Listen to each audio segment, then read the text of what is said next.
Can't smile without you or my great friend, William Bibbiani, who's here to help me out with a review of Smile 2. It's the sequel to Smile. Even more smiles. We need more smiles in our lives. Maybe not these creepy ones like this, but smiles in general. Hello, Bibbs. Hi. Hi, good to see you. If you're not subscribed yet, we'd love it if you would, because if there's a smile and there's a smile too, we're going to do them all. Oh, yeah. If this movie makes half as much money as the last one makes, they're going to make these movies until we die. I'm thinking we're going to have more smiles. Oh, yes. Sky, pull it together and get back out there. No, I will not let this thing use me. If you saw the original Smile, Parker Finn's Smile was a story about a woman who witnessed someone end their own life in a very violent fashion and was cursed by a demon, which started to drive her mad. Will she be able to get out of it? Won't she be able to get out of it? The movie assumes that you saw the original. It kind of picks up where the last one left off. But this new movie there's another person with a curse. This time it is a pop star played by the great Naomi Scott. She's so good in this. Yeah, she's great. And she knows, we see a lot of movies where people play, people in different professions, pop stars, etc. And they're not all like equally good at the dancing or the singing, and you don't always get the sense that in the world of this film they would be a big pop star. But no, she'd be huge. She's fantastic. The original Smile was about like someone who was a therapist who was driven insane by a demon and a curse. This new one is about someone who has all of the pressures of the high octane world of celebrity, in addition to being forced to be like on for her fans, always put on a happy face. She also has a lot of people depending on her. So she was already frayed when this horror began. But then she goes to see her drug dealer, whoopsie doodles. Now she's cursed, and she starts seeing creepy smiling people everywhere, and she starts hallucinating. And after a while, she's no longer sure what's real and what's not. And it's scary. And it's funny. I laughed a lot in this movie. You and I laughed a lot. The original Smile was not funny. Like there might have been a little nervous laughter here and there, but no, it was oppressive. And I think with this new movie, I think Parker Finn is starting to have a little bit more fun with it. Mm-hmm. And he knows that we're on this ride with him. We paid for our ticket. We saw the ultra scary version. And this is not like an Evil Dead 2 broad horror comedy. I want to clarify that. But it's just abundantly clear that Parker Finn, am I allowed to swear? I always forget. Fuck yeah, you can. It's clear that Parker Finn is fucking with us. He's fucking with the character, and he is fucking with the audience. He knows that he's playing with our expectations at every turn. And honestly, in only 2 films, he's proven he's masterful at it.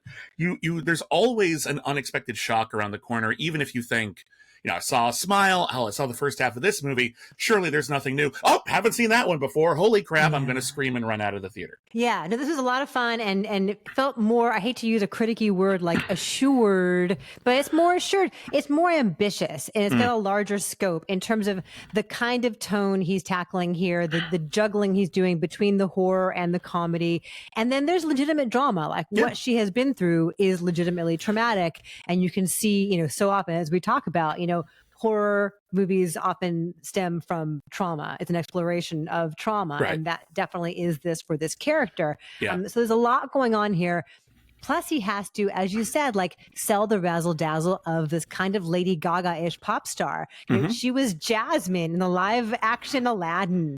And we're not going to hold that against her. No, but she's good. But she's great, got though, like that thing. There are so many extreme close-ups on her face. Yeah. And she's got to show us a whole lot of different emotions as far as what her character is going through. Yeah. It plays a lot more, I think, structurally with what's real and what's not. And a lot of times that happens too much with jump scares. If you are not a fan of jump scares, there's a lot of jump scares here, some of which are very effective, and they do elicit a afterward. But some of them is like, okay, come on already. Okay, enough with the noisy jump scares. It's very loud. No, it is definitely very loud. And, Naomi Scott actually has a really difficult job in this movie. A lot of people think that being a star of a horror movie is basically looking like, I'm so startled. Like, and in a lesser movie, maybe it is. But to modulate a performance like this, where I in my review, I wrote, it doesn't go from 0 to 60. It goes from like 60 to 100. She was already really keyed up to begin begin with, and she spends so much of the movie in an absolute panic. And it feels like on the page that should be exhausting, not just for her, but for the audience. And I think her very careful modulation of what has, by definition, to be a very broad performance should not be, I think, understated. I think it's quite remarkable. There's this sense of Lovecraftian horror that I think even a lot of Lovecraft adaptations don't really nail. This idea that when you are coming face to face with the unnatural or the cosmic, your brain breaks. And that's what the Smile movies really are trying to capture, I think, as much as anything, is just, I cannot process the horrors of the universe. And I think that's one of the reasons why they connect so strongly. Yeah, it's a good roller coaster, jump scare funhouse ride, but we have multiple generations now who have grown up with nothing but disaster, like on the news. We have, climate change is destroying the world. We've got political unrest, the rise of fascism, innocent people dying all over the world. And it just feels like we are cursed sometimes. And I think Smile is that in microcosm, because these movies aren't about like, oh, maybe we can get out of this. They're apocalyptic, these films. And I think I think that connects.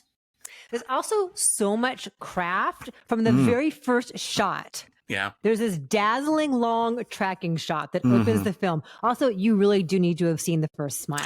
Because even though it begins, it says 6 days later. It really helps for you to know what happened prior to those 6 days, because there's no previously on Smile. Yeah. Like, you need to know what happened. I would love to see it with someone who hadn't seen the original, because that opening sequence is going to be, I think it'll be fascinating, but it's going to be incredibly disorienting.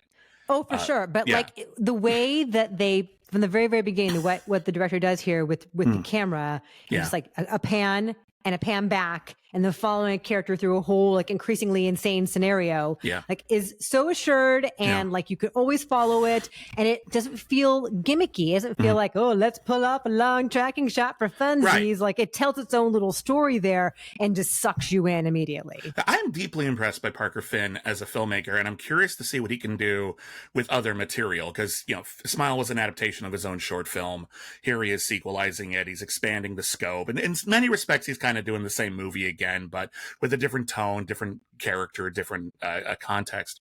But he has a really impressive knack for just dynamic framing, carefully modulated pacing, and he works with. I want to give a shout out to the score here by Cristobal Tapia de Veer, who did the original as well.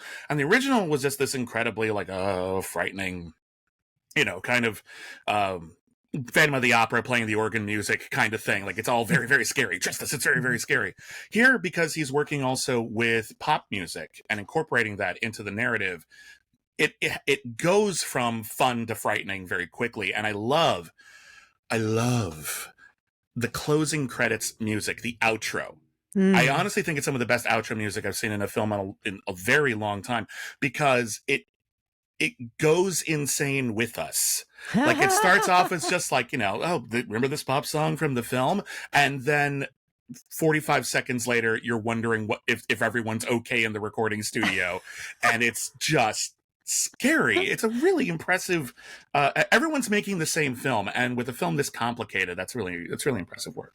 Yeah, and all the pop star realm all felt believable too. Like, that concert feels real, and all the backstage trappings of it all feel real. Like we just saw Trap recently, and I don't know that Trap feels like a real concert, and this really does. Concerts don't have 5 intermissions; they just don't. I love that movie. iMovie is so much fun. It does not take place in anything even remotely like the real world. No, I've been thinking about like how these like movies about pop stars have been sort of, because these people live in public, so we feel like we know them, and we're starting to tell more stories about them, and they seem to be in more of a genre way. There was that just wretched HBO series, The Idol, with The Weeknd. Oh God. Oh, I know what you're talking about now. I know what it is, but I never saw it. And Lily Rose Depp, right? And not all the actors are at fault here, but like, it was just wretched. But it's interesting. There are a few parallels between that series and this movie in terms of the specific journey